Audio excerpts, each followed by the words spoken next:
हाय, hello, नमस्कार. कशा आहात तुम्ही सगळ्याजणी? मजेत ना? मजेतच असायला पाहिजे. मी मोनिका आपल्या चॅनलवरच्या एका नवीन व्लॉगमध्ये पुन्हा एकदा स्वागत करत आहे. तर इथे सकाळ झालेली होती आणि आमचं ना कालपासून दळण संपलेलं होतं.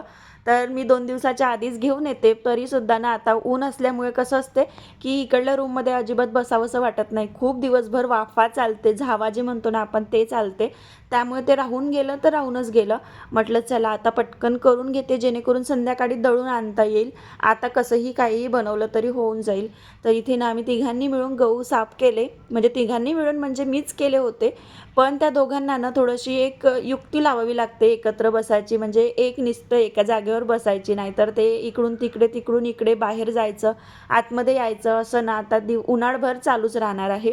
आता इथे गहू तर माझे स्वच्छ झालेले होते. थोडेसेच केले. 2-4 पायल्या कमीच करून घेतले. जेवढे त्या चुंगडीमध्ये होते ना, तेवढेच मी निवडून घेतले. म्हटलं यावेळेस ना, एवढेच घेऊन येते. त्याच्यानंतरचा जो काही फेर येईल ना, त्याच्या वेळेस थोडंसं महिन्याभराचं मी घेऊन येणार.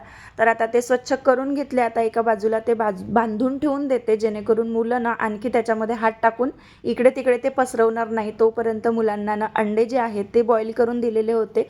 सुट्ट्या लागल्या त्याच्यामुळे आता हे पण घरी नव्हते, म्हणून नाश्ता वगैरे काही बनवत बसली नाही. तेवढ्या वेळामध्ये माझं ना गहू साफ होऊन गेले. तसं तर 1 मे होता, आज मुलांची शाळा होती. म्हणजे रिद्धूला तर लागल्या सुट्ट्या.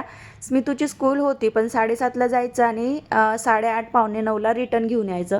1 तासात माझं फक्त आणि फक्त जाणं आणि आणणं झालं असतं. त्यामुळे मग मी त्याला म्हटलं जाऊ द्या, आज काही जाऊ नको. तसाही 15 ऑगस्ट 26 जानेवारीला जातोच. तर इथे ना माझे गहू तर साफ झालेले होते. स्मितूला स्कूलमध्ये नेऊन नाही दिलं त्यामुळे. पण बाकीची जी काही कामं आहे ना, ती तर माझी बाकीच होती. दळण नाही आहे म्हटल्यावर पोळ्या काही बनवायच्या नव्हता, म्हणून झटपट सोयाबीनच्या वडीचा इथे मी भात बनवायला घेतलेला आहे आणि त्याचबरोबर सगळ्या भाज्या ज्या आहे, गाजर, शिमला मिरची, आलू, टमाटर, सांबार आणि थोडंसं ना हिरवी मिरची, ह्या सगळ्या भाज्या कट करून घेतलेल्या आहे. त्याचबरोबर तांदूळही छान स्वच्छ करून घेतलेले आहे आणि आता पटकन इथे भात जो आहे तो मी फोडणी घालणार आहे. एकदम सिंपल साधा जो भात आहे ना, तो मी फोडणीचा बनवत आहे इथे आणि मुलांनाही खूप आवडतो हा भात. जर जास्त तिखट जर नाही झाला तर ती आवडीने खाते, नाहीतर 2-4 घासातच त्यांचं जे आहे ना पोट भरते. म्हणून ना खूप साध्या पद्धतीने मी इथे भात बनवत आहे आणि याची रेसिपी मी बऱ्याचदा शेअर केली. त्याच्यामुळे म्हटलं चला आता काही तुमच्यासोबत ही रेसिपी शेअर करत नाही आहे. तर अर्धं तूप आणि अर्धं तेल असं वापरून ना मी भात जो आहे तो फोडणी टाकत असते. तर आता त्याचीच इथे तयारी चाललेली होती. थोडंसं अद्रक लसूण होतं तेही काढून घेतलं आणि हप्त्याभराची तर तयारी आपल्याला करून ठेवावी लागते, टिफिन असो किंवा नसो. आज सकाळपासून मी विचार केला होता, की रोज आपलं जे काही मॉर्निंगचं रुटीन आहे ना, ते तुमच्यासोबत शेअर करायचं.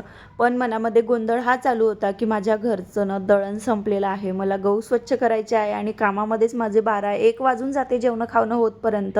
मग मी दळण कधी स्वच्छ करणार? कारण की मग त्याच्यानंतर जे काही आपले पेंडिंग व्हिडिओ असते ते एडिट करायला बसते. ते करता करताच 4 वाजून जाते आणि 4 वाजल्यावरनं अशी डोळ्यामध्ये झोप येते, की कुठलीच गोष्ट करावीशी वाटत नाही. काल तसंच झालं आणि दळण जे आहे ना ते राहूनच गेलं. तर म्हटलं आज ना सकाळीच बसून जाते आणि दळण स्वच्छ करते. त्या चक्करमध्ये ना सगळ्या गोष्टी माझ्या अस्ताव्यस्त पडलेल्या होत्या. सगळ्या घरभर पसारा होता आणि एवढ्याने बरं होतं, की मुलांचे काही स्कूलमध्ये नेण्या आणण्याचं टेन्शन नव्हतं. कारण की अहोसुद्धा घरी नव्हते. ते असले की मग टेन्शन नसते. तर म्हटलं चला आता जसं आहे तसं रोजचं आता जोपर्यंत मुलांना सुट्ट्या लागलेल्या आहे, शाळा लागत नाही तोपर्यंत जे रुटीन रोजचं आहे ना, ते रुटीन मी तुमच्यासोबत शेअर करेल. तर नक्कीच तुम्ही कमेंट करून सांगा, की जसं आहे तसं रुटीन तुम्हाला बघायला आवडेल का? कारण की उन्हाळा म्हटलं, की आपलं कुठलंच वेळेत काम नसते आणि वेळेनुसार जर काम झालं नाही, की मग थोडीशी मनामध्ये ना माझी घालमेल सुरू असते, की जाऊ दे ना आता एवढा वेळ तर निघून गेला. इकडे सगळे एवढे कामं आपण करून घेतले, आता व्हिडिओत काय दाखवायचं असं नेहमीच होते आणि त्याच्यामुळे ना काय कंटेंट तुम्हाला द्यायचा हे मला सुचतच नाही. म्हणून म्हटलं, की जोपर्यंत आता मुलांना शाळा लागत नाही तोपर्यंत आहे तसं रुटीन जसं आहे तसं शेअर करायचं. आता धरणाचं तर टेन्शन मिटलं होतं आणि पाण्याचं इतकं मोठं टेन्शन होतं ना, काल नाही नाही म्हणता म्हणता नळं थोडेसेच आले. म्हणजे अंघोळीपुरतं पाणी भरलं आणि पिण्यापुरतं बस एवढं पाणी सफिशियंट झालं. कूलरमध्ये टाकायलासुद्धा पाणी लागते. त्याचबरोबर इतकं उष्ण वातावरण आहे त्यामुळे अंगणामध्ये सुद्धा 2 टाईम पाणी हे मारावेच लागते, नाहीतर कूलरसुद्धा काम करत नाही. कारण संध्याकाळच्या वेळीसुद्धा जेव्हा अंगणामध्ये पाणी टाकते ना, तेव्हा तो जो थंडावा आहे तो आतमधल्या साईडला आपोआप येतो, म्हणजे गारव्यासारखं वाटते थोडंफार. तसंही संध्याकाळचं काही कूलरचं प्रॉब्लेम नाही आहे, पण उन्हाळ्याचं ना दुपारचं इतकं कामच करत नाही आहे. इतकी उष्णता टेम्परेचर खूप वाढलेलं आहे. मला वाटते 45च्या वर जे काही तापमान आहे ना ते सुरू आहे सध्या आमच्या विदर्भामध्ये. तुमच्याकडे किती डिग्री सेल्सिअस तापमान आहे उन्हाळ्याचं तेही कमेंट करून नक्की सांगा. तर आता ना पाण्याचा प्रॉब्लेम असल्यामुळे भांडी इथे घासायचे कसे, कारण की जर पूर्ण टाकीतलं पाणी कमी केलं तर मग दिवसभर पिण्याला पाणी भरपूर लागते आणि मुलं ज्यावेळेस घरी राहते ना त्यावेळेस खूप सारं पाणी वाचून वाचून वापर करावे लागतो, कारण की मुलांना ना हात धुवायला 10 वेळा पाणी पिणं कमी आणि जास्त खाली टाकणं असं करायला ना पाणी जास्त लागते. त्यामुळे म्हटलं जाऊ दे, आता भांडे जे आहे ना ते बाहेरच्या साईडला घासते, म्हणून इथेच मी खरकटं वगैरे काढून घेतलं आणि भांडे जे आहे ना ते बाहेरच्या साईडला नेऊन ठेवून दिले. तसं तर मी बाहेर घासतच नाही आहे, पण आता उन्हाळ्याचा इतका पाण्याचा प्रॉब्लेम आहे ना की पाणी खरंच जपून वापरावं लागते. तुम्हीसुद्धा जपूनच वापरा मैत्रिणींनो. तुमच्याकडे जरी जास्त पाणी येत असेल ना तरीसुद्धा खरंच जपून वापरा. ज्यांच्याकडे काहीच पाणी येत नाही ना त्यांना खूप असा प्रॉब्लेम होतो उन्हाळ्याचा. तर एका साईडला भात तर होतच होता माझा, म्हणून म्हटलं चला आता ओटा रिकामा झाला आहे, पटकन घर झाडून घेते. गव्हाचाही पसारा आहे समोरच्या रूममध्ये, तो तर उचलला तरीसुद्धा कचरा खूप जास्त आहे. थोडंसं बारीक सारीक असतो आपण गहू वगैरे स्वच्छ केलं, धान्य कुठलंही स्वच्छ केलं की, म्हणून पहिले ना घर पूर्ण झाडून घेतलं आणि त्याच्यानंतरनं पुसायला घेतलेलं होतं. आणि झाली अशी गंमत की एवढं करतपर्यंत घड्याळीमध्ये बघितलं तर 11 वाजलेले होते आणि 11 वाजता इतकी ऊन येते ना मागच्या साईडला की भांड्यांचं कसं करू काय करू असा विचार चाललेला होता. परत ते टोपलं उचललं आणि आणताना ते भांडे जे आहे ते पडले.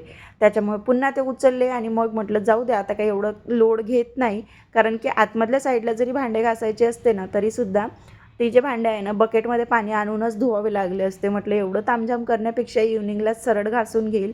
आहे तसेच तिकडे ठेवून दिले मागच्या साईडला. राहिलेला कपड्यांचा प्रॉब्लेम तो सुद्धा मशीनमध्ये तसेच टाकून ठेवले. अर्धी मी मशीन लावलेली होती, पण म्हटलं पाण्याची धार खूप कमी वाटली, म्हणून म्हटलं टंकीतलं पाणी संपलं असेल तर तेही मशीन तशीच बंद करून टाकली. तर इतकी पाण्याची टंचाई सुरू आहे आणि त्याचबरोबर दळण संपलं होतं, तर तेही एक मोठं टेन्शन होतं. आणि एक मोठा चांगला पॉईंट हा होता की आज ना मुलांना सुट्टी होती. तर असो, इथपर्यंतच आजचा ब्लॉग होता. कारण पाण्याचं जर नसलं ना तर आपल्याला कामं कुठून सुरू करू आणि कुठे एंड करू हेच काही समजत नाही. तरीसुद्धा घर क्लीन करून घेतलं आणि जे काही भांडे कपडे आहे ते तसेच राहू दिले. आता संध्याकाळी ते सगळं काही करावेच लागेल मला. डबलचं काम आहे ते माझ्या मागे. पोछा लावायच्याच आधी मी कूलर भरून घेतलेला होता आणि त्याचबरोबर मुलांच्या आंघोळीही करून त्यांनाही तयारी करून एका ठिकाणी बसवून दिलं होतं. तर आजचा हा जो छोटासा व्लॉग आहे ना तो मी इथेच एंड करते. तुम्हाला कसे वाटतात आपले व्हिडिओ कमेंट करून नक्की सांगत जा मैत्रिणींनो. कमेंटमुळे मी खूप खूप मोटिवेट होते. चला तर भेटू उद्याच्या व्लॉगसोबत. तोपर्यंत बाय.